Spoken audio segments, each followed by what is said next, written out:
Welcome everyone to the panel discussion, Issues with Alienated Children in the Time of Pandemic and Redressal. This is a request to all the participants that in order for us to hear the speakers correctly, it is advisable that we keep our microphones on mute. Otherwise, there might be background disturbance. I'm sure the participants will have lots of questions to ask our speakers. In that case, if anybody has any question or comment or query, please leave them in the chat box in the left-hand side corner of your screen. We are also streaming live on YouTube. In the YouTube comments section, participants can leave their questions or comments. Thank you, everybody, for joining us in this webinar. The subject today is alienated children in the time of pandemic and redressal. We cannot see the video.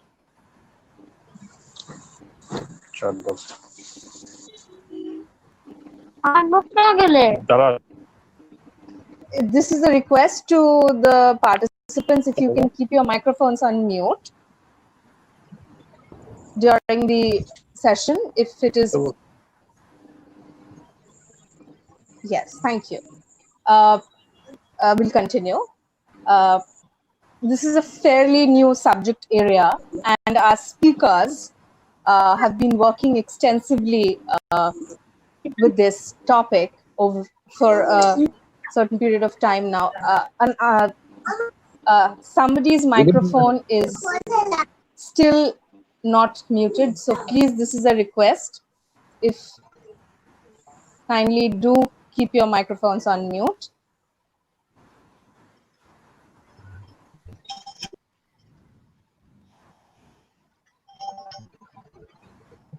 Thank you.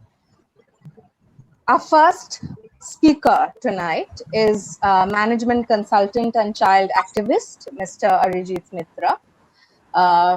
He has been dealing with parental alienated children for several years now, and also with their rights. He's a president of Kollan Kumar Mitro Education and Research Society and secretary of Ayushman Initiative for Child Rights. He's a recipient of Salam Bengal Award 2012 from ABP Group for his contribution in the field of education. Thank you so much, Mr. Mitro, for being with us today in the webinar. Our next speaker is Mr. Harsha Swarup. He is the secretary of CRISP, Child Rights Initiative for Shared Parenting, an organization that advocates shared parenting, which is still a pretty nascent area in India. He studied law from National Law School of India University, Bangalore, in child rights law and secured outstanding result. Now he's working on his thesis on the subject of parent alienation and criminalization of parent alienation. He's a social worker and child rights activist as well, working with the Karnataka State Commission for Protection of Child Rights. He's an expert in child in need of care and protection and juvenile justice.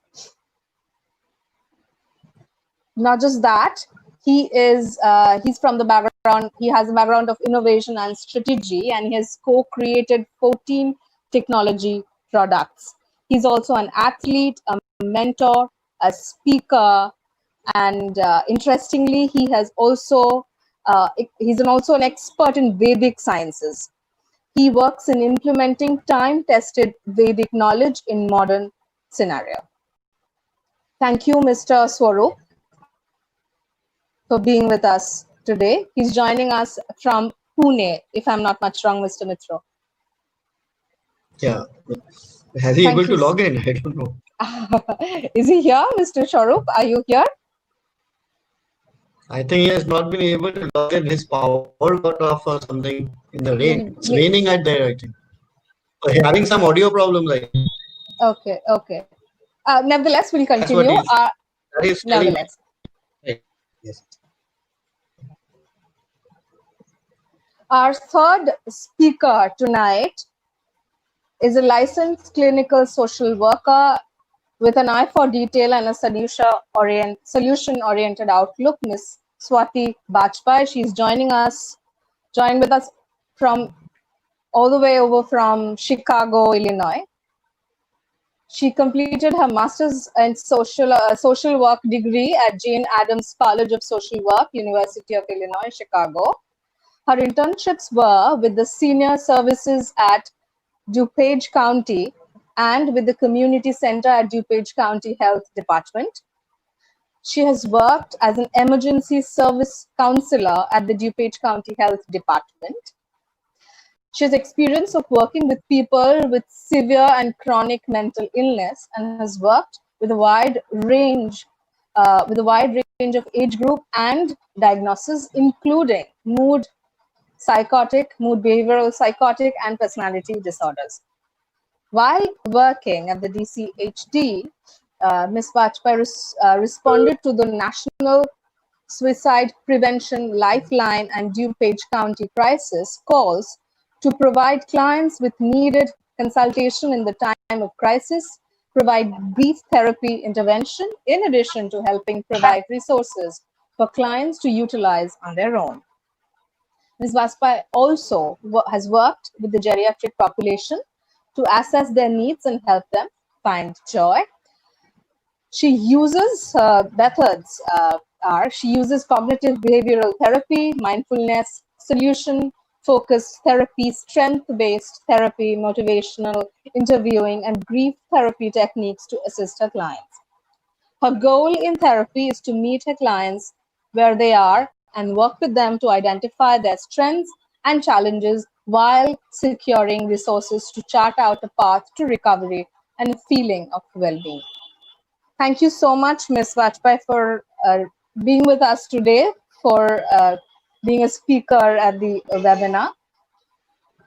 As I was saying to the participants that Ms. Vajpayee is joining with us from Chicago, Illinois. Thank you, ma'am. Thank you so much. We will soon begin the session, but before we start the session, I will request Ms. Ina Bose, Director HR of Sister Nivedita University, to please give her opening remarks. Over to you, ma'am.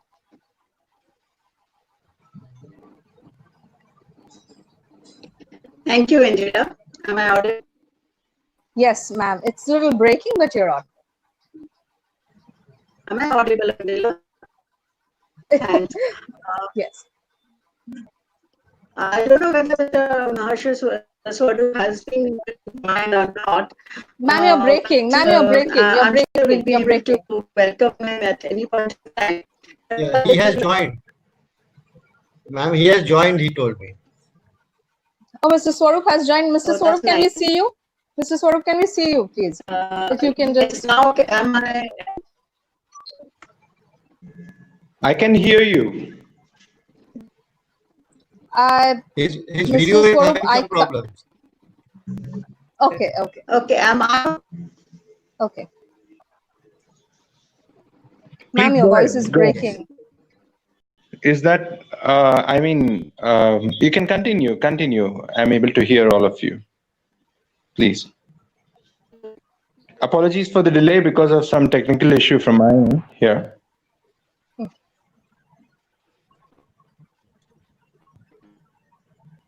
I think that because there are some technical glitches in Inaman's connection also, we are not able. I don't understand.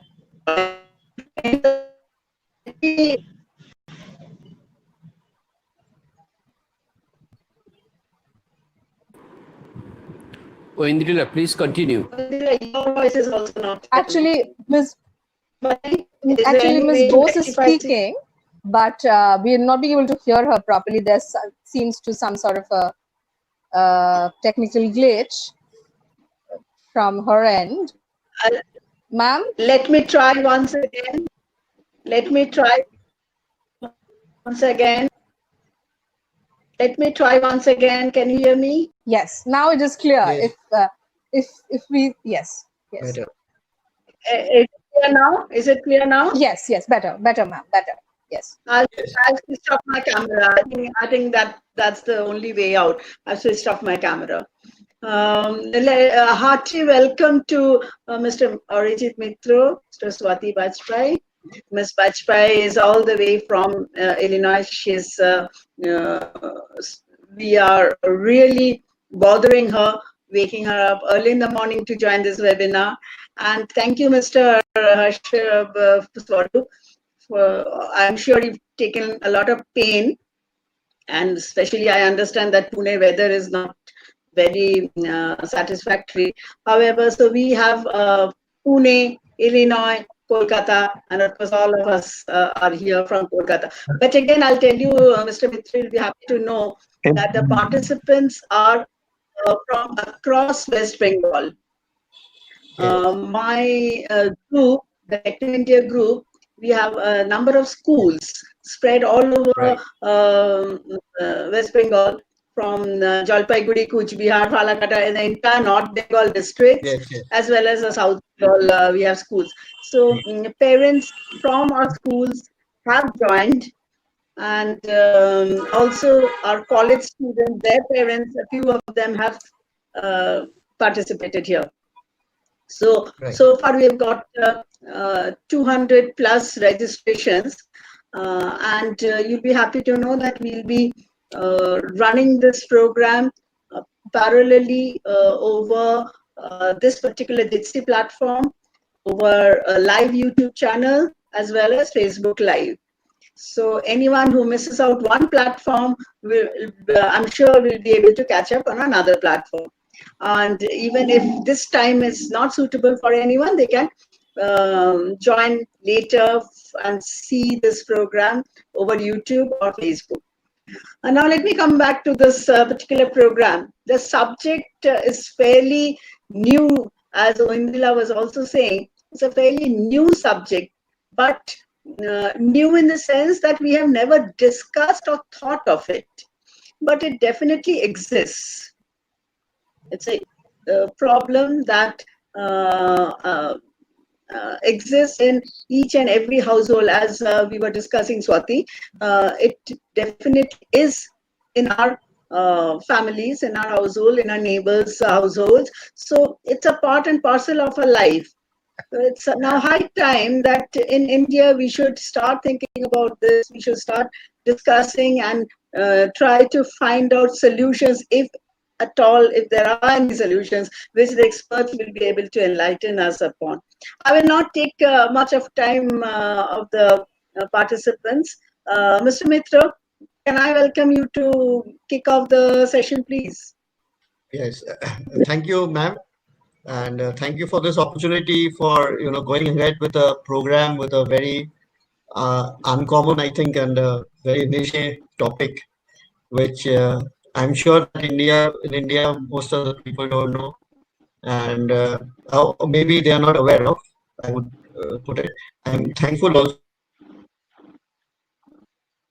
to Vade, for with whom I had personally spoken, and he had actually put forward this appeal of mine to you for further discussions. And without wasting much time, can you just let me know how much time I have to speak? Mr. Mitra, we are actually thankful to our Vice Chancellor of our sister Nivedita University, Yes, Professor yes. Dr. Subodh Chattopadhyay. Should He I, only should I bolt introduced Yes, you, correct. and I'm really Yeah. grateful to Professor Chattopadhyay. Yes. As for So the I was also time, telling. we, Yeah. we definitely have time of an hour, but if you people want, you can carry it on for a couple of minutes more, followed by a few question and answer, and that will Right. take up later. Right. So in case somehow I overshoot my time, please let me know. Sure, the floor is yours. Yeah. Okay. Now, coming back to this topic, which is called parental alienation, as the word suggests, alienation means to get alienated. That means mentally separated, may not be physically. So why we always think that maybe alienation means single parenting or divorce couples or couples being estranged. It can, a child can also be alienated at home. From outside, it can look as a very normal home with a normal family with children and parents. But in reality, that child or the children in that family, in that home, may be mentally aloof actually from their parents. And the technicalities, I'm sure Mr. Bajpayee will be able to say because she practices in that. So now what happens is if we just go back to a few months back to an incident in Calcutta, there was a girl who committed suicide from one of the Birla schools. And then what happened was there was a very ruckus and a lot of media behind that and a lot of postmortem into what happened, why happened, what was the role of the school, what was the role of the teachers, the role of the parents.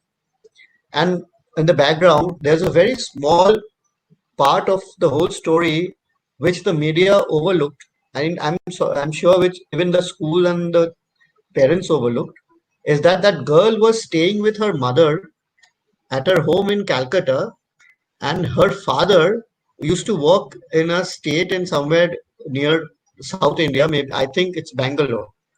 The father didn't have time to come to the family. Most often he was out, and therefore there was indirectly an unintentional aloofness and alienation between the bonding between the child and the father. So this is a factor which was very much overlooked in all the postmortem that went into the causes of why the child committed this suicide. So I believed, and I put this forward to the State Commission of Protection of Child Rights in West Bengal, that did you all investigate into the mental health of the child?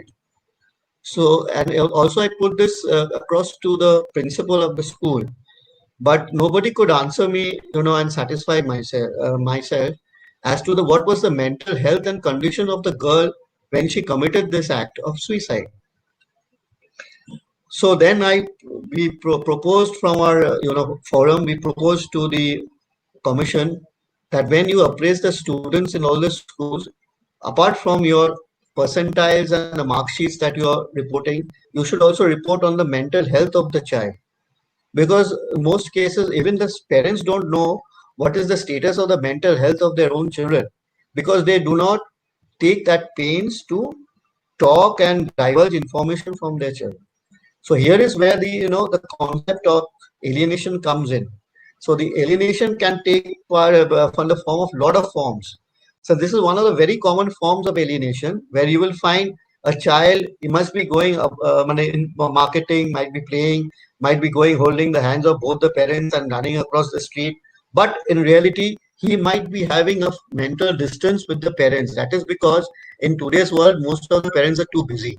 And they have a straight jacketed, you want to go to tuition, okay, I'm arranging you this. You want to go to the hobbies, I'm arranging you this. You want to go swimming in the club, I'm arranging you this. But they do not relate to the child. The child is left alone to fend for himself. And this is one of the very, upcoming constraints that a child faces in today's world. I am sure that my fellow panelists will agree to this. So this is basically where, since this panel has also been made for the schools and of course some universities here, I would always request the parents here that you must try to find out how your child is, how the health of your child is in the mental frame. How is his mental framework? He might be not too much, extrovert with you, which most of the children nowadays are, because they have their own, life with their friends and etc. Most cases they do not share their feelings with the mother and the father. And also, and here that the school and the university and the colleges can step in. Where I'm speaking about the children, this alienation also crosses across the children, and it also is a part of the problem of the college goers also, because the moment they pass out that adolescent stage of 18+, although we call them an adults, they really do not shape into the whole maturity intake of a mental makeup in most cases. So in those steps also, it's the duty of the institution, the duty of the counselors who are appointed in the schools and the universities to take pains and go for a mental appraisal. There are a lot of mental appraisal people here. Like I'm sure that one of the roles is being performed by Mrs. Bajpayee out there. And in the foreign countries, they are more advanced and they are more conscious than in the developing societies here. So unfortunately, it will take some time. So when we use this word alienation and I cut across sections of society, I'm very much surprised that from very privileged class to privileged classes to intellectuals to even the layman, a lot of people don't even know what alienation is and what we are trying to speak about. And that is why it is very important that this is given a stress into the society. As far as the lockdown and the COVID environment now is concerned, it's more a concern, very much concern for the mental health of these children, because as it is, they are always alienated. That more alienation is going to steep in staying at home because they do not have an, window to share their feelings and go out and also mix with their friends. Now the physical distancing, I would say, more than the social distancing is taking place. So they're not able to meet their friends also. So that part of the alienation, which had some checks and balances by being mixing with their friends, are not there anymore. So here the parents should take an extra care to, mix with them more like friends rather than as parents, and share ideas, and it's more to imbibe from them what they feel and what they want out of life and how their day-to-day life is shaping about. So here I think one of the there is a very sustainable chance of a mental health breakup being taking place in these students, and they will definitely need extra guidance, counseling, I would say, in most cases. That can be counseling from their own parents also. And also they should, I don't know what the parents are doing right, or that they should be allowed to also talk over phone with some of the teachers which they like or relate to. So that would, because teachers play a very important role in everybody's life. And I think just after the parents is the teachers role which comes into everybody's life. So uh, I think if that's not a bad idea for schools also to do some counseling sessions in between the online classes that are being taken, and it would not be a bad idea to have a counseling sessions and friendly chats with these children. Because, and what happens in one part, the effect of this alienated children is they become introverts, and when they become introverts, they do not tend to share their sorrows and joys with others, and they go into a shell of their own. They suppress their own emotions and feelings, and it has a very bad effect on them later stages in their life, from which they are unable to come out of it. They go into a shell. This has an effect not only on their education and academic performance. It also has an effect on the friends that they choose to be with, which is very important, because a man is, as I told you, the man is known by the companion he keeps. It's an adage which, although it's said a man, it appears to, it's applicable to all people. So then also, this alienation in one part leads them to be destructive, and you stray away from their goals in life, and they don't tend to shape up into some good ideal individuals. So at the end of the day, the nation loses, the country loses, because the children are the assets of the country. They are human capitals, and we have to realize that human capital is most precious than your GDPs. So your GDPs can only come if your human capital is intact. So, and this human capital is shaped by the schools and the teachers. So they should have a ideal role and conscious role to play in their lives. And I think this is one of the factors which have to be taken into account, because this lockdown, even if it is lifted, it will not be very ideal for the children. I do not know what the policies the government and the schools will take in having an SOP. I don't know how much the SOPs will be ideally suitable to shield the children from the effects of corona. And I think this will have a long-term impact of at least 6 to 8 months from now, before we can come to a sort of a conclusion as to where we are leading to. So it is a very, at this time, it is a very delicate time for all these children and for the parents also who are listening to this program today. I would request you to please dwell into this matter very seriously and mix with your children more like friends, and try to get from them their emotions and what they are feeling and what they are thinking about, and accordingly try to adjust yourselves, because there's also a tendency of our parents expecting the child to adjust to us. But I think it should be just the other way around. We should adjust according to what the child wishes, except in cases if they are asking you, or they are trying to do something which is bad. Of course, you cannot give indulgence to your children, because they have to be shaped in a good manner.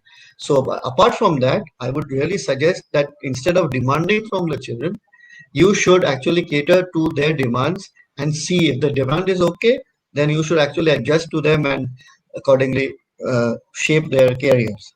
So, I think this is that much I can say right now into this program, and I would request my fellow speaker to continue with this.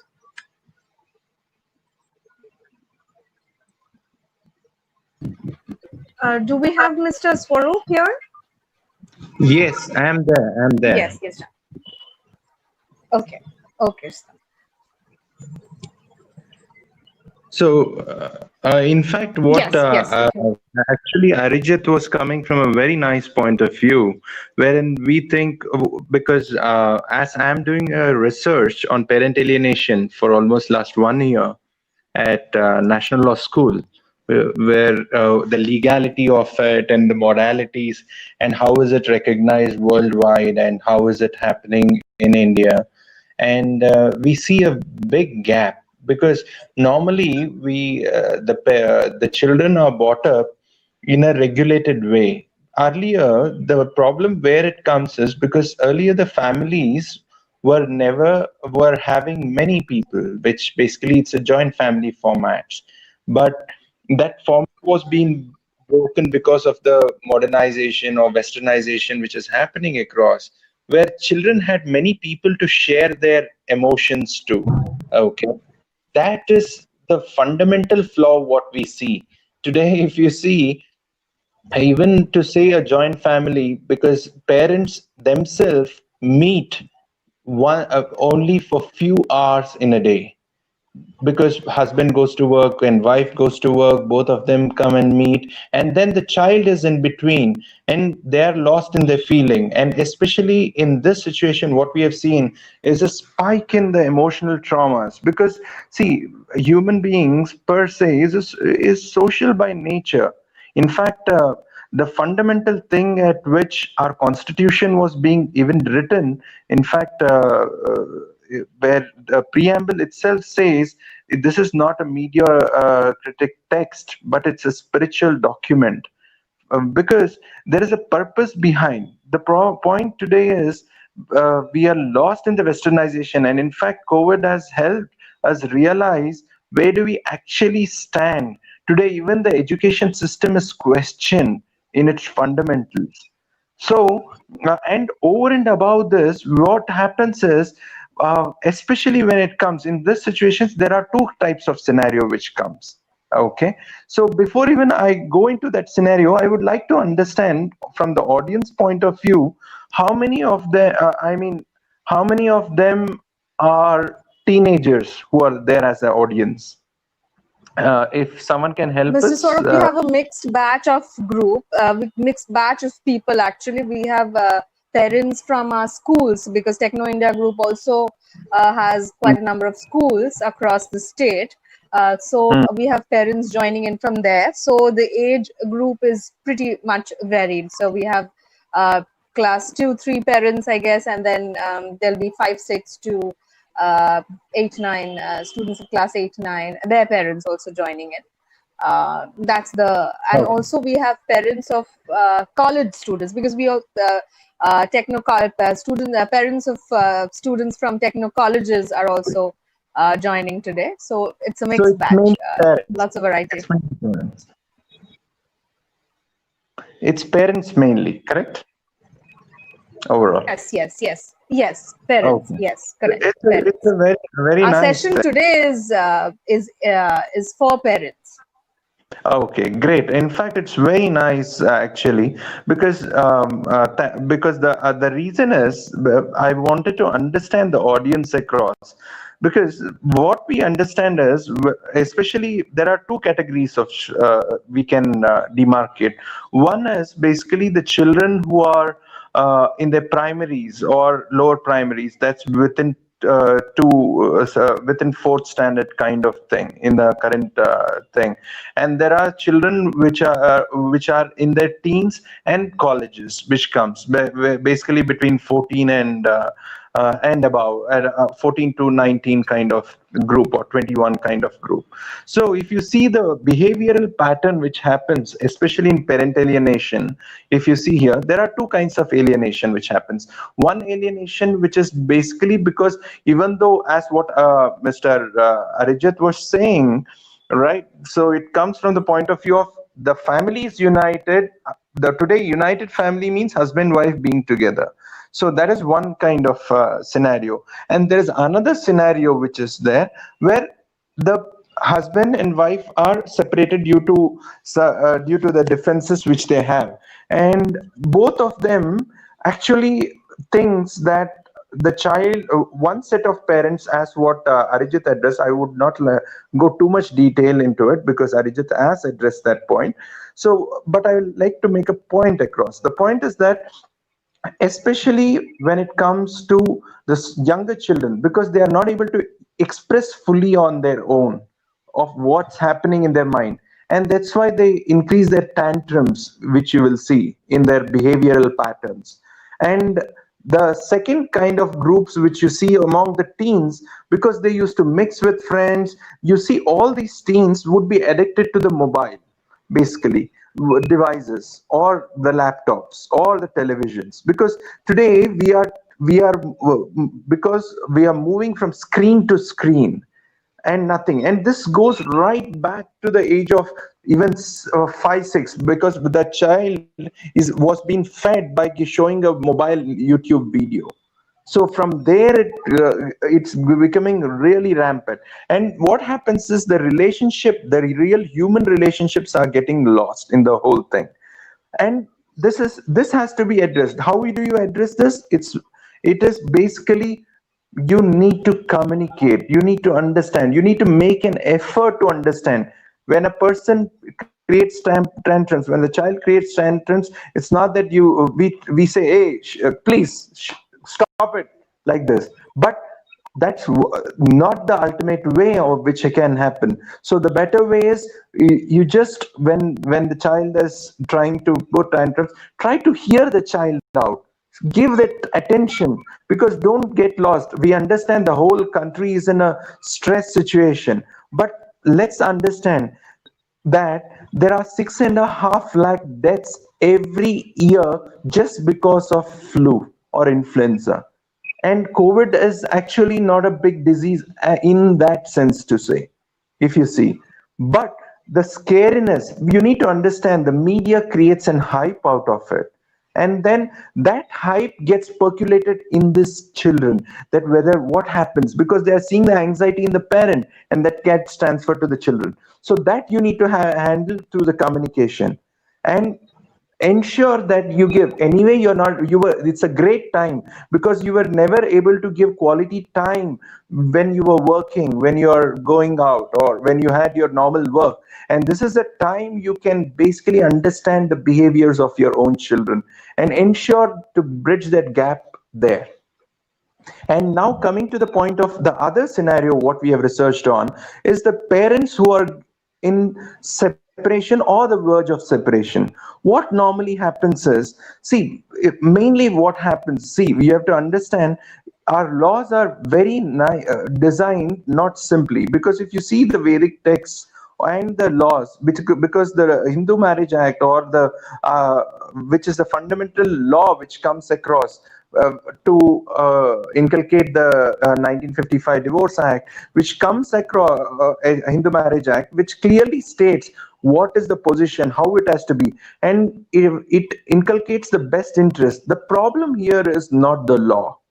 The problem here is basically we as parents, if we are not able to understand what is best for the children, imagine the person in the court who is a judge, who is least interested, who is already burdened with 5,000 cases. Will he have an interest on your child, or the any other party who comes into picture? So the much better way of approach is, okay, fine, if there are differences, okay, keep that aside. This has evolved in West because of West also went through this and then came out of it. In fact, if you see the mother of Indian courts are British courts actually, because we follow the British court system from where we come, and then we originated into the Indian courts. So the precedents, if you see, the court of Britain has already come out with very strict legislations, because I have, in my research, I have seen after my research on the kids, especially the parent who has the custody of the child, right, loses actually the custody as the child grows up without even their wanting. Because what happens is there is a silent indoctrination which keeps happening onto the child.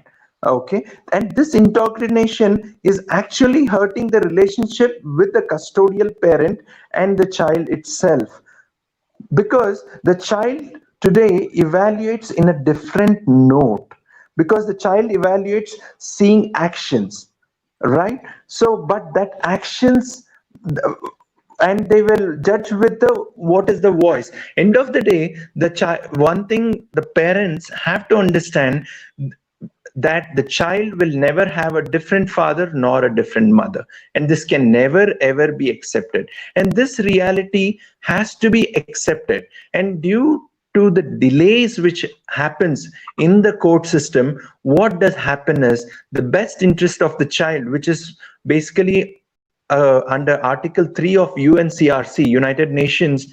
In fact, a covenant on rights of a child was the first biggest covenant which did happen, or convention, where child rights were recognized. Why? I'll tell you. Because children, if you see, are not the voting population. In a country of democracy, this is the biggest challenge. If you see, India has the largest base of children who are non-voting population. But if you see, we have a Department of Women and Child Welfare, where if you see the budgets which are being allocated is 20,000 crores. And out of the 20,000 crores, how much goes into the child is very, very minimal. And because children cannot express on their own.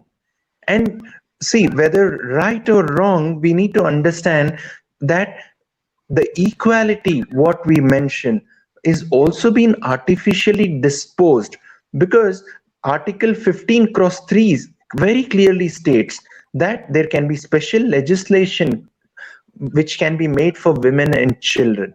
And the problem is these legislations are not being adhered to. For example, in this situation, if you see, even though the Supreme Court has ordered also saying that any non-custodial parent should have access to the child, but this is not adhered. The reason is, see, law, actually, if you see, when we go back to the ancient books like Manu Samhita, very clearly states, law should create fear in the minds of the people.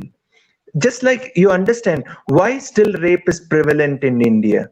It is because the law is not very stringent, and the justice, imagine even Nirbhaya case, it took 7 years to come out to the truth. But do you know the fact 78% of the cases are going for an acquittal according to the NCRB data?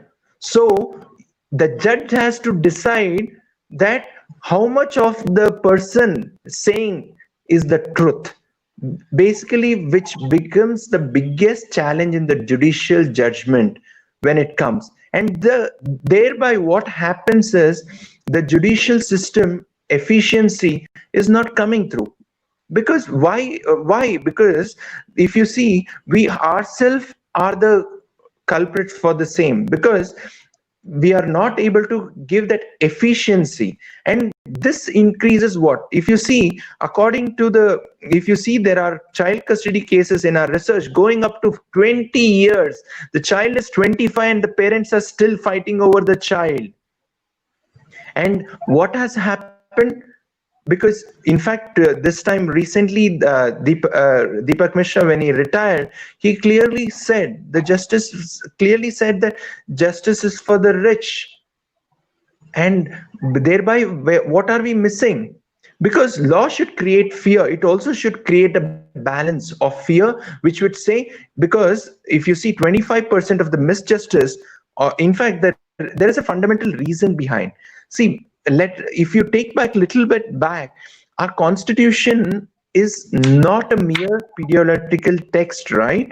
And it has been very clearly stated by the constitution makers. And if you read through the constitution makers documents, what they have gone through, why they have done every law, is there is a very big science and spirituality behind it. Because child is innocent and he's brought to this world with a purpose.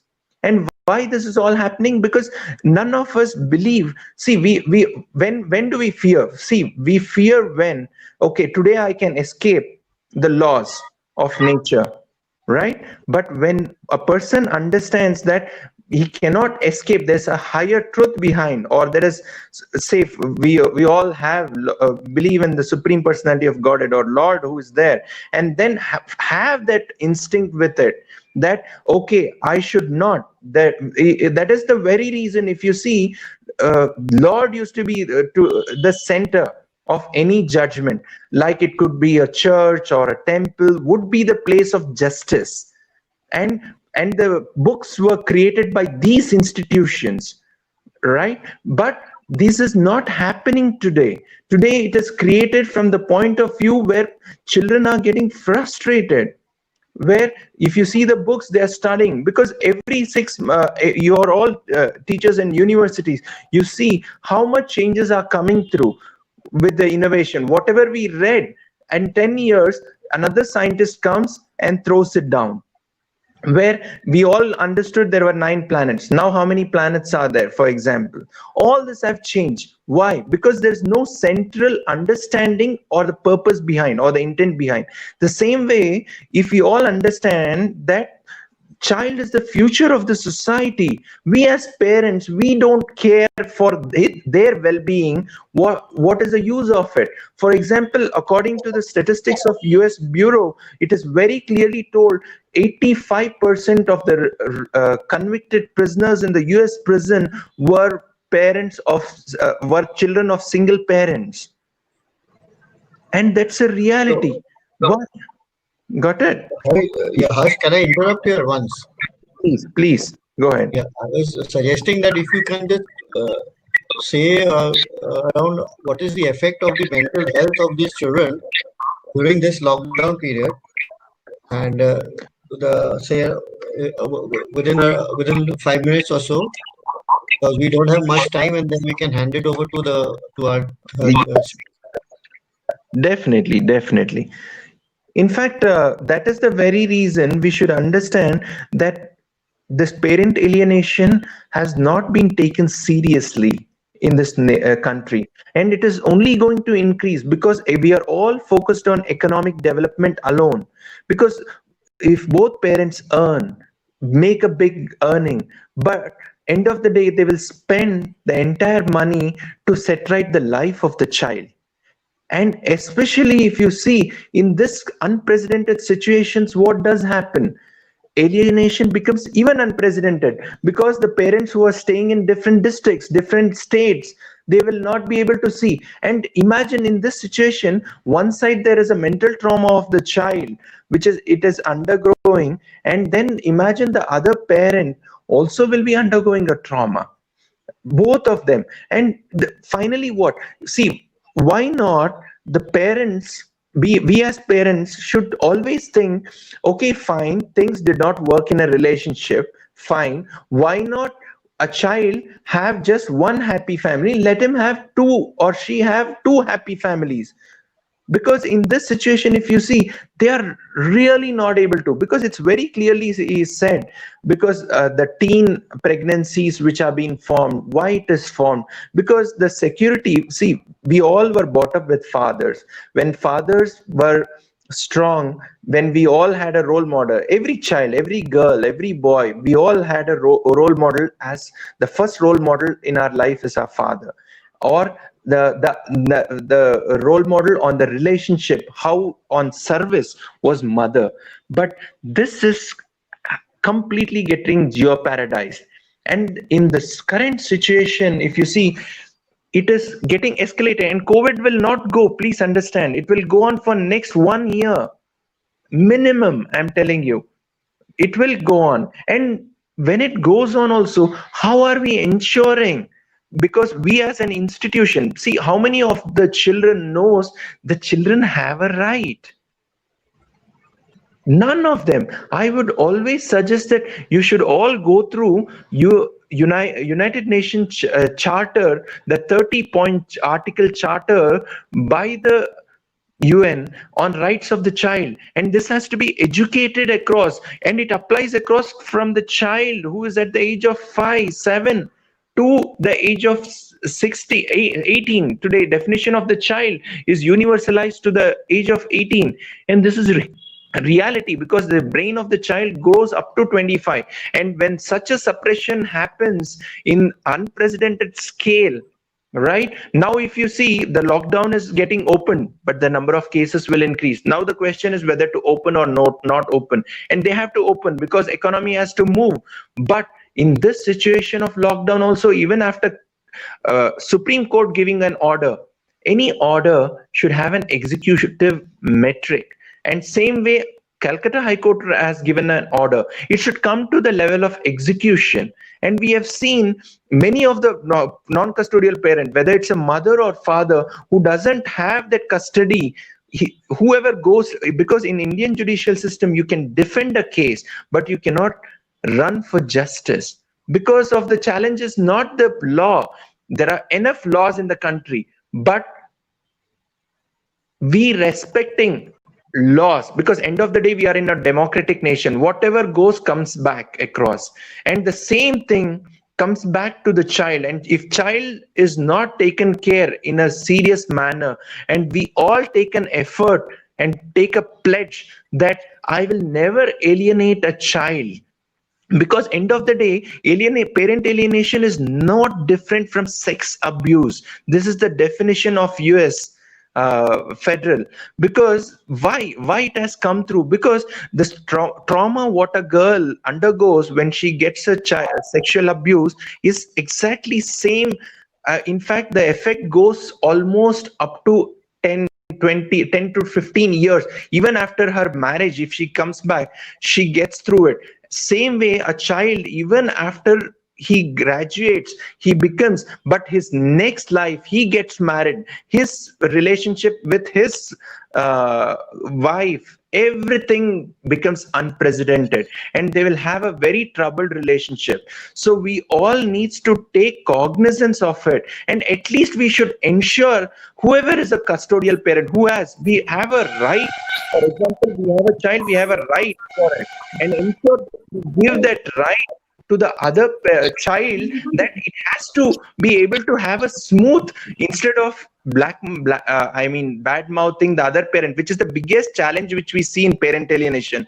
The custodial parent starts bad mouthing about the non-custodial parent, which hurts very badly, because it's like killing half of the child, and that half of the child, the child takes it through its further life. So we should ensure this doesn't happen. And it's very nice as an university we are going forward, even as institution, the topmost institution in the country, which is the Supreme Court, has recognized with it in AST Madhu case, which has come in, wherein the mother has bought the child in India, and whereas the father has the child in US, and very clearly it defines, saying that every day the child should have interaction with the mother. Even though it was being given back to the father, it was told that it should have an interaction of 5 to 10 minutes every day over virtual conferences. And this is a big thing which is happening, and we all needs to take, it's a movement. End of the day, our child, if you see, we are in 50s of America, you will see in another 5-10 years, because the growth is happening, you will see the hippie culture coming back. There's huge amount of drug peddling happening from the children who are at the age of 11 to 14. And all these children have an history of either both the parents are working and they're not able to give the child, and or the child is staying with one of the parent. So this is the reality, and let's all take effort and do it across. I would also request Absolutely, Arijit. absolutely. Yes, yes, yes, Mr. Swarup. Whatever, I mean, very rightly said that we have to mediate, we have to be the voice, and they are our next generation, and it's up to us. Sure, definitely. That's Yes, what we need to recognize and move forward. And we take Mr. an Swarup, this give us a very global view of the entire topic, and from all perspectives. And as he rightly said, that it's not just the issue. Pandemic will continue for a year, maybe, but this is a issue that is pertinent for all times. So, with this, I thank you, Mr. Swarup. Thank you so much. thank And you. I would also, yes, and ma'am, Ms. Vajpayee, I would like you to please, ma'am, are you there? Ms. I'm very much here. It's a pleasure to be here, but I would like to know first and Yes, foremost how yes. much time is left for me to speak now. Yes, absolutely, ma'am. Your voice is a little feeble. I mean, it's not very clear. If you hear me can, now? yes. Now it's clear. Thank you, ma'am. And please want to know how continue. much time is left, basically. So I Ma'am, put my please continue. Ma'am, please continue. Please continue. We started a little late. Please continue. All right. So it's a pleasure to be here. Thank you. And this is a topic which I do work not only for children, but also I meet my adult clients, and the signs of what could be termed parent alienation, it is there even when they are coming for therapy as an adult. It comes out in many formats. That could be anxiety, depression, their feelings of trauma. And when we go back in the background, then we find that there were, as Mr. Arjit Mitra had said, that there are actually, I would say, two kind of alienation. One is individual alienation of the child from the parents, that the parents and the children, they might be living in the same home, but they do not know each other. And I would say a huge population of all of us, actually, how many of us know exactly the person that our child is? How many of us actually know the people or the person that our parents are? We all live, we coexist, but we don't know each other. And that is something which people have to make an effort. And yes, earlier there were joint family systems in India, so that kind of emotional need was met a little easier. And with the nuclear family and with both the parents working, it's getting more and more difficult. And the other thing is social media. So now you have to find out time for your self interacting with your child, while all the parents and the children are busy in some form of social media. The other thing is outsourcing parenting. If both the parents are working, of course you're outsourcing your parenting. So how much time, where people talk about quality time. Quality time does matter, but quality time also matters. A child to grow into a secure adult needs love, affection, comfort of knowing that my parents are there forever. And so if somebody has chosen to be a parent, parenting is a responsibility. You're raising future citizens. So it's just not something which you can take very lightly. And the sad thing is there is no manual that comes for parenting. So it's hidden trial. There are books you could read, or you can even find out how you had grown up as in your childhood to find out some of the ways which work better. So if you are raising a child, what I would say is try to know your child's mindset. Because if you don't know your child's mindset, by the time they're turning into teenagers, there is a possibility somebody else is preying on it. There are people who are looking for somebody like your child whose parents have no clue what the child thinks, and that's how they start influencing the mindset. That's how criminality comes over, drugs come over, even of ideologies. So be careful of whom your child is interacting with, and for that you have to know your child, and you have to know who your child is interacting with. So one of the ways I would say is discuss movies, discuss books, topics, the plot of it, and ask your child's opinion about that. And that will give you a very clear up idea of how your child is thinking. And another thing in the discussion is when you're having a discussion, then you have to cease to be a parent. You have to be of a participant. So if your child is saying something which might not be totally okay for you, you have to hear them out. If there is valid ways you could explain, and your child should still have the option of sticking to their own points, because that is what starts forming their own way of thinking. And the I would say as a parent, the ultimate aim that we all would and should have is to raise a child who can think for himself or herself. So that is, I would say, it's very important to know what your child thinks, how your child thinks, who all are influencing your child's thinking patterns. And social media is not going in anywhere. So we have to learn to work. এই যাও তোমাদের জন্য I'm sorry. Hello, somebody, please. Your microphones are keep your microphone on mute. Please don't suddenly switch on your microphone. Otherwise, it'll be difficult for the speakers to hear. I know it's a little protocol that all of us have to adhere to, because otherwise we won't be able to hear the speakers. I think that's okay. Thank you, ma'am. Please continue. Ma'am, Yes, please. so as I was mentioning earlier about the parental alienation between the child who lives actually with both the parents, and Arijit was talking about a child who apparently completed a suicide in Calcutta, and they did not know the mental health. The parents, if there are two parents, they have to make an effort to stay in touch with the child. Just earning money and providing the things is not parenting. As I said, parenting is a choice. If you have chosen to have a child, then it comes with a lot of responsibilities for the next 18 years. And now the other aspect was created alienation, when parents are not getting along with each other. And that doesn't happen just always in divorces. It happens in homes where one of the parent, and I would say it's typically because of the patriarchal setup that we have, that if one of the parent, and mostly it is the mothers, do not have too much of a say, they start acting passive aggressively. So the father is sort of created into somebody who kids are not able to approach directly, who has a persona that he'll always be getting angry with things, or if they have their own issues, this is how it will be presented, that the father is almost like the monster, not exactly monster, but certainly not a very reachable person whom people can talk very easily. So that kind of passive aggressiveness created by any of the parent is again very detrimental for the child, because the child is not able to interact then normally with the other parent. And a lot of times the fathers also do not reach out. So they create that strict kind of a persona for the child too. That is also, you would say, the family guidelines, how things have been.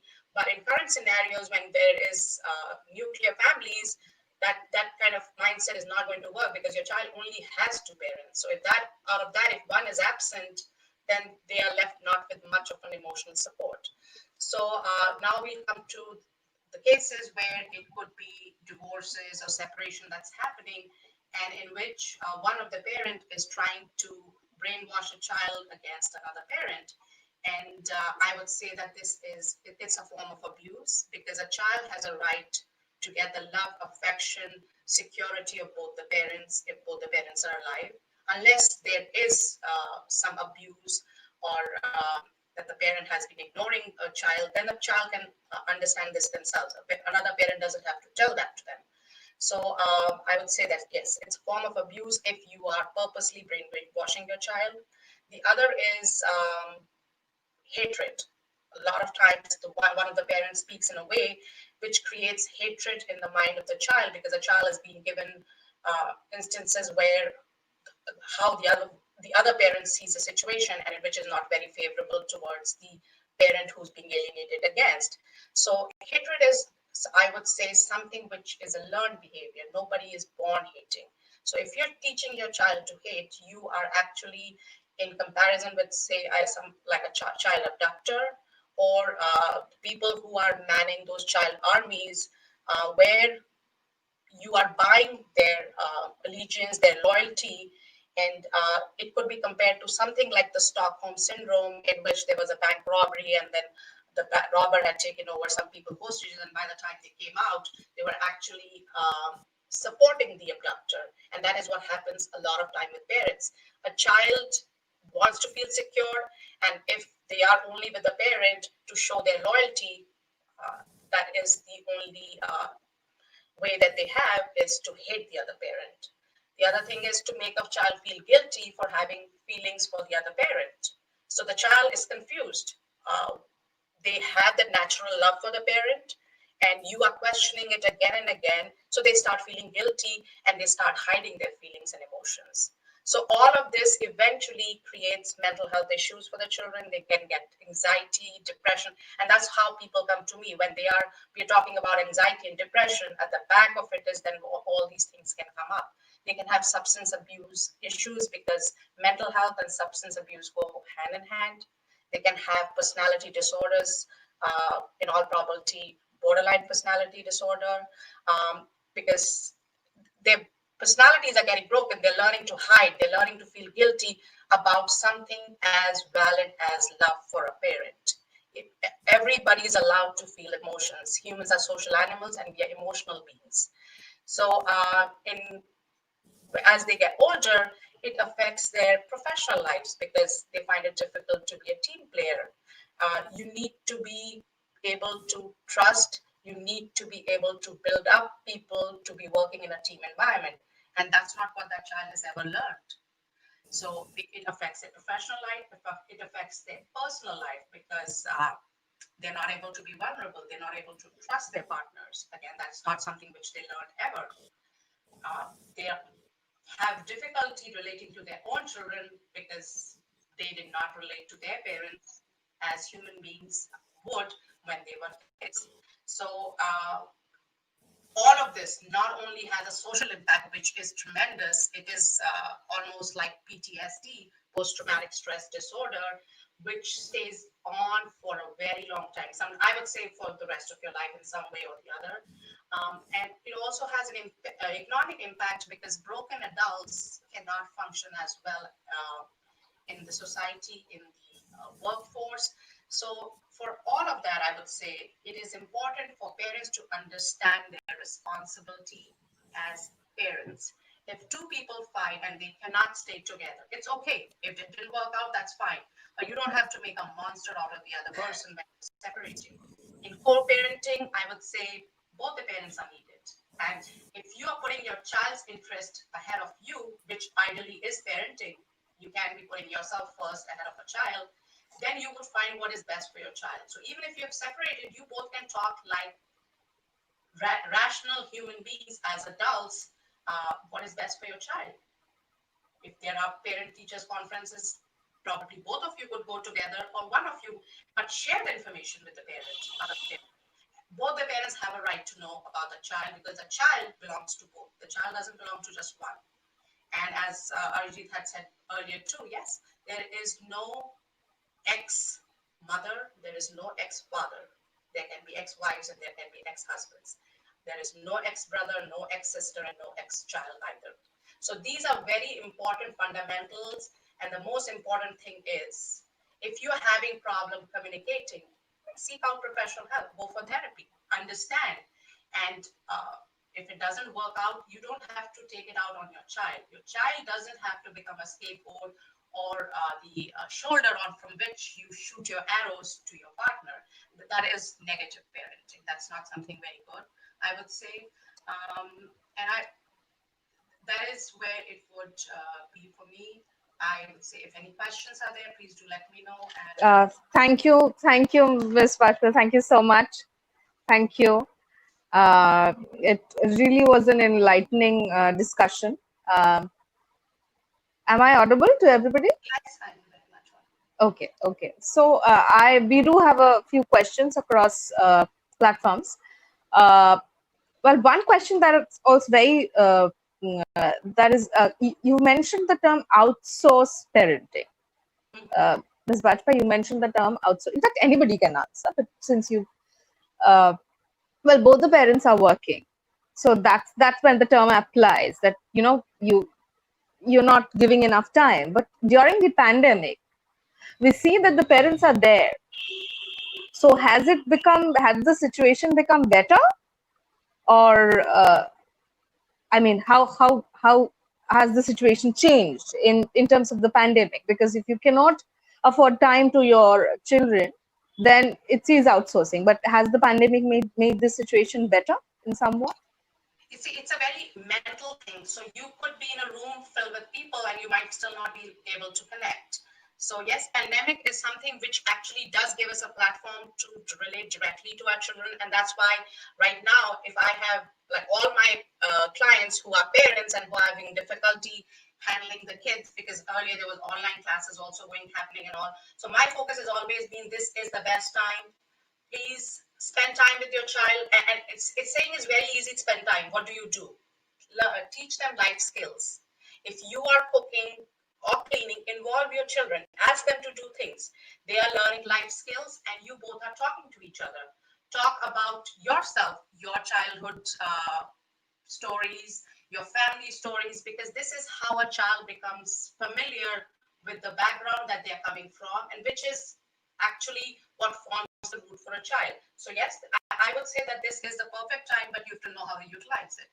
Teach life skills, spend time, share information about yourself, share your life stories, so that your child learns who the mother or the father actually is as people. Okay. I hope that thank you. Thank you, ma'am. And well, another question is, if from what the discussion said, that it can be presumed that parental alienation, this condition, might have heightened during the pandemic, because if yes, one of the parents and Mr. Swaroop, and also I would ask Mr. Swaroop and Mr. Mitra to join as well and say whether you feel that this is heightened. I would say yes, it can be, especially the fact that you said how it's happening in India. It wasn't happening similarly in US. People, we did not have such a strict lockdown. So I have clients who go from, because the concept in US is co-parenting. It's not single parenting. So it is toughest for the kids. I don't deny that, but at least they get to meet both the parents. But typically it is 1 week they stay with one parent and the other week they stay with another parent. And the school system is, they keep one school and it becomes a duty of the parent, both the parents, to take the child to the school that they go to. But I can understand in India, it can be misutilized by a parent to hold on interaction with the other parent. There's a strong possibility. Can I interrupt here? Sure, I'm done. Yeah. Well, we have found out during our work here with the alienation part of it, post pandemic. I would not say post pandemic; it's still going on. There is a tendency of the parent who is having the custody of the child to not let the child talk or video conference with the other parent if that other parent is, say, outside the state or outside the district of the domicile where the child is. And I'm talking really from the judicial point of view, from sub judice matters. and we have had to make a PIL in the Calcutta High Court, which was the first of a PIL that is ever made in the Calcutta High Court. It has been reported in the Calcutta High Court Journal and in the Andhra Bazar Putrika also. And even the court has recognized this alienation part of it, of the child, and has given their observation that it is the statutory right both of the parent and the child to be in contact with each other, and that alienation must not be there. And if the parent or the child is not able to physically meet with the two of them because of this lockdown, then there should be a video virtual contact between them. Oh, to especially during the lockdown period, so that both the parents Yes. are equal. If a Correct. child is stuck with one parent, Correct, or not correct, really and- stuck, is yes. staying with one parent, Correct. then the High Court has ruled that Yes. there should be some You sort have of to establish communication. contact by virtually. Yes, yes, right. And Yes, this has also virtually. been, the same similar verdict has been given by the Supreme Court also, just a few days back. I'm talking about orders just few days back. Okay. Thank you. And This is, the next, yes, Mr. Swarup, yes. the reality is that after the COVID situation, see, the video conferencing part was being ordered on January 2020 itself. 20th January 2020 judgment itself came across saying that every non-custodial parent should have time with the child because development of the child is very, very important. But the unfortunate thing is, see, higher courts are able to get that, but the problem is, end of the day, the trial courts have to recognize this more than the trial courts. Here, we need to understand, we are, as parents, we need to recognize that end of the day, who has more interest on the child, the judge or me as a parent, whether a custodial parent or a non-custodial, correct? Can there be anyone better than the parent who can do the judgment? If they both cannot mutually decide, it becomes very enormous. In fact, the number of cases are increasing of alienation, even though they are staying in the same city. Believe it, they are 1 kilometer apart. We have cases where, in my research, where the parents are just 1 kilometer away. Between the child is 1 kilometer away, and the custodial parent does not allow the non-custodial parent to go near his own child. It is not actually the fear of pandemic. Basically, it is what as Arijit and the other person. I'm sorry for the. I'm very bad at names, but Miss Bajpai. Bajpai was saying that. She's a very famous surname, Mr. Swarup. Yes. Yes. In fact, what as Ms. Bajpai was telling, the non-custodial parent basically or is taken as a tool, to create vengeance, or even like due to the paternity, because we think that man is strong, and the same percolates even in the boy. Believe it, until and unless POXO came into picture, even the recognition of sexual abuse of a male child was never recognized. And in fact, the highest number of sexual abuse does not happen to the female child in India. It is the male child. The statistic speaks on its own. The male child gets abused, and it was not even recognized because traditionally the section 376, the rape law, very clearly says it is he and it is on she. And the child who is there, who is basically a 10-year-old child or a 6-year-old child, who is a boy, was never even thought about. But luckily, okay, this was added in POXO in the picture. So the biggest challenge in the current situation is it's become like, that abuse is not getting recognized.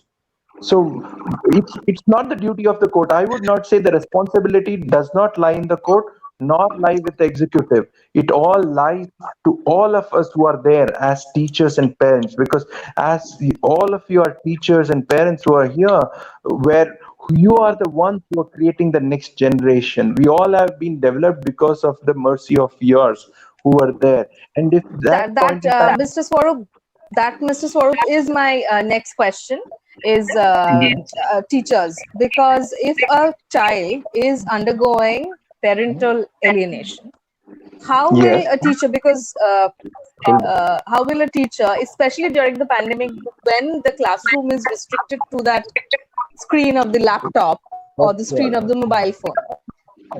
In fact, this question to everybody, I would like everybody to give their perspective on this, how will a teacher understand and ascertain that a child is undergoing this thing, and how can that be addressed? And Miss Bajpai, if you could also weigh in. I would say yes, it's possible for a teacher to find out. Ma'am, your voice is breaking. Ma'am, your voice is breaking. Can you hear me? No. It's a little jarring. It's a little jarring. Can you hear me now? Yes, ma'am. Yes. It's better. Yes. So I would say yes, it is very difficult in this time when they're having online classes, it is very difficult for a teacher to find that out. I hope the schools have some sort of counselors or psychologists there who the child, if they want, they can reach out. But yes, this is a disadvantageous time for a child to be able to convey, because in schools, at least they can talk to teachers or to the friends even. So it is challenging. I would not put all the burden on the teacher, that they will be able to recognize all of it. Unless a child speaks out, how would a teacher find that out? There is one point which I would like to add to Ms. Bajpai, because the teacher will not be, but there is a way which one can think about as a teacher. Basically, the children will express to their own peers. Especially, I'm telling the children between the age of 9 to 16 or 18. They'll be talking to their friends.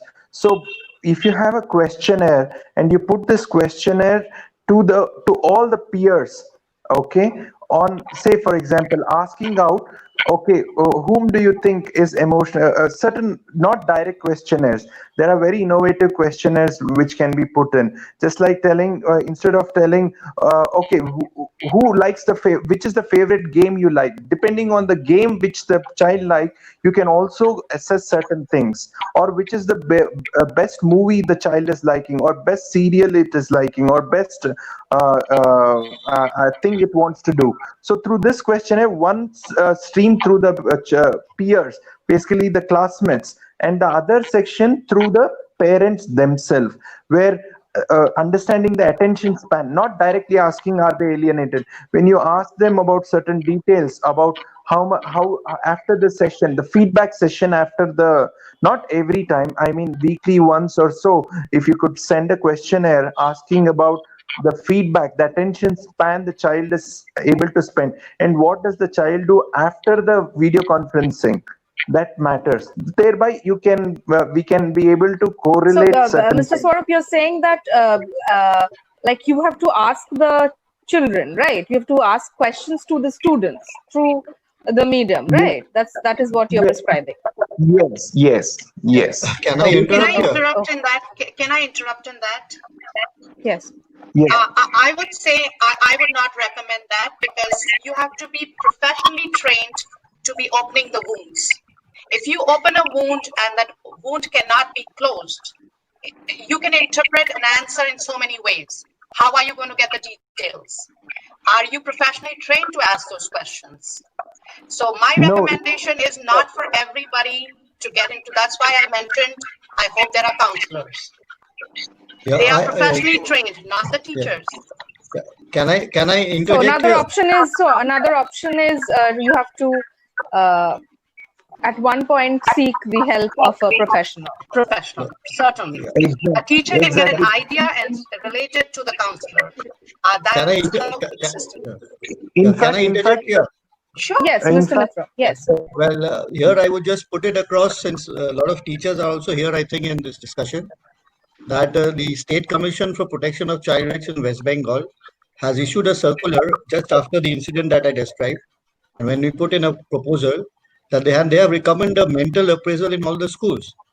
So although it has been circulated to all the schools, I believe, to the boards, the respective boards, and the schools actually should have been proactive in taking this into account and appointed counselors in those schools, so that they could be either on a contract basis or on a pay scale basis. I don't know, that entirely depends on the management of the school. And if these schools already have counselors, then these counselors should have had a pretty good idea about the mental health and the state of the children, on which they can appraise whether what is the extent of alienation if any child is facing. And in this lockdown period, which is definitely going to extend, they should, as Mr. I was Mitra, telling, because during the lockdown period, they won't be exposed to any counselor. yes, Right. what the schools can do is, in between the online classes that they are holding, they could, use this counselors to, counsel these children. And in that case, we could get a good appraisal of if any mental health is affected within the lockdown period. Right. So along with the classes that In between, being yes, in conducted between. Correct. virtually classes being conducted, Correct. in Correct. between there should also be a process Yes. where a student will be Yes. able to speak to Yes. a counselor, registered professional Yes. person. Yes. That is the more or less. Yes, ma'am. That is more or less the question that we had. Yes, ma'am. I have a few things to say. Mr. Mitra, you'll be happy to know that, especially from our Yes. university, Yes. the counselor on roll, Right. she is assigned to take online counseling sessions. Oh, not that's only very for the interesting. students. During the lockdown period, she has had to handle quite a number of cases. Yes. Oh, not okay. only the students, even the faculties, they Right. also might develop Right. certain issues, certain Yes, yes. problems, which they are Correct, discussing with the counselor. Absolutely. Right. That's wonderful. I think Yes, you should be congratulated, because I think your schools is one of the very few schools we are coming across who are doing this. I mean, I shouldn't say in this platform because it's an open platform, but I have been Yeah, we're going around with proactive. this job throughout the state, and I find very few schools very serious with this. And even with their very big brands and all that, they are not into it at all. Before we conclude, I have something to say to Ms. Bajpayee. In our younger days, the reason for alienation with our parents were too much of friends or too much of reading novels, storybooks, or going out for movies with friends or whatever. So that was usually the cause of the rift between the parents and the children. Now, an additional item has come in, which is the digital media. And post the lockdown, because especially the younger kids, of course, the little older ones, they are capable of managing their own affairs. But for the younger ones, they are now exposed to online classes. Now, you just can't restrict a child between now, this is your class time, and beyond that, don't touch the laptop or don't touch the system. You just can't say that. That is one. Now, once the lockdown is lifted gradually, if both the parents are working parents, now they'll have to go back to their workplaces, leaving the child for some more time at home and not attending regular schools. So they'll be exposed to more such online classes, plus the digital content available, without any monitoring, without any guardian support. So, and I'm sure there'll be a situation where the parents will scold the child or try to tell the child, don't do this, this is not allowed. So, creating a cause for this alienation. What do you say? Yes, what you're saying is correct, and because it's digital, so you don't even know whom your child is actually interacting online. It could be a pedophile. There have been numerous incidents where it has happened. So my recommendation, and it is totally possible, is to put parental locks that your child will only access, and a child should also know the boundary that at the end of the day, the parent will come and check the device to see what all things were checked on. So if you have the parental lock for most, it is there even for YouTube, for like almost, even for my own kids, who have like how many hours they can use, what all sites they can go to, most of them are blocked. And a child has to know boundaries, that it is not unbound. If they're getting something, it's a privilege, and they certainly can spend certain time in entertainment, which is totally valid because they're not able to do much. But the parents have to keep a check, and every day I would recommend that they should find out what all sites have their children been checking, where all they've been going, and are they interacting with anybody online whom the parents don't know anything about. Because even there are video games. Fine, but that would create that rift. The more you put on checks, the more that alienation will grow. No, not necessarily. You have to explain your child that the rights and the privileges come with responsibilities. So it is, parenting is a responsibility, and they're doing it.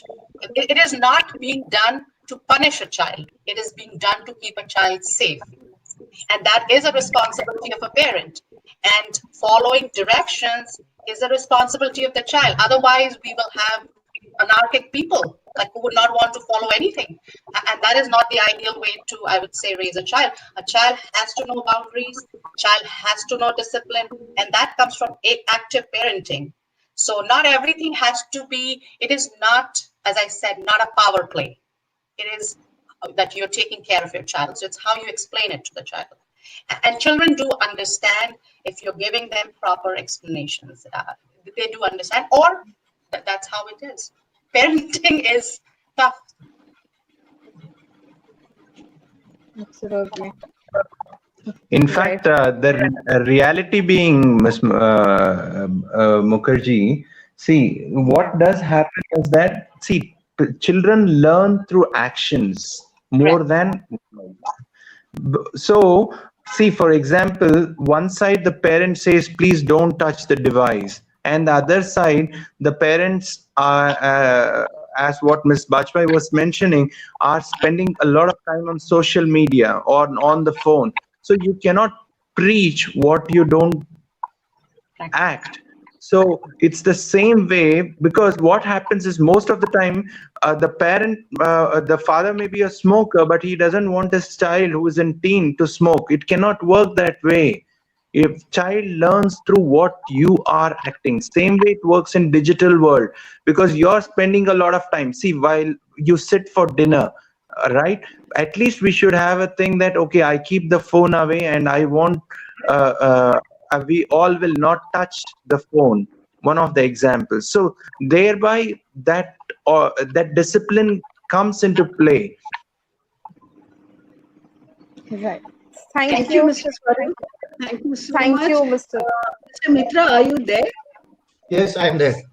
Yes. You're not visible. Anyways, it was really very encouraging to know the newer viewpoints of you all. I'm sure parents and the teachers who are online listening to us, Yes. I'm sure they have gained a lot of wisdom from your talks. Thank you, Ms. Swati Thank you. Bajpai. Again, let me say a big sorry for keeping you, making you start an early Get up day. early. It's a pleasure. So it's a pleasure to be able to be on this platform. Thank you.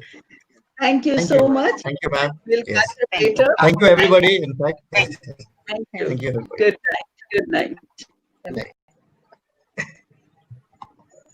Thank you.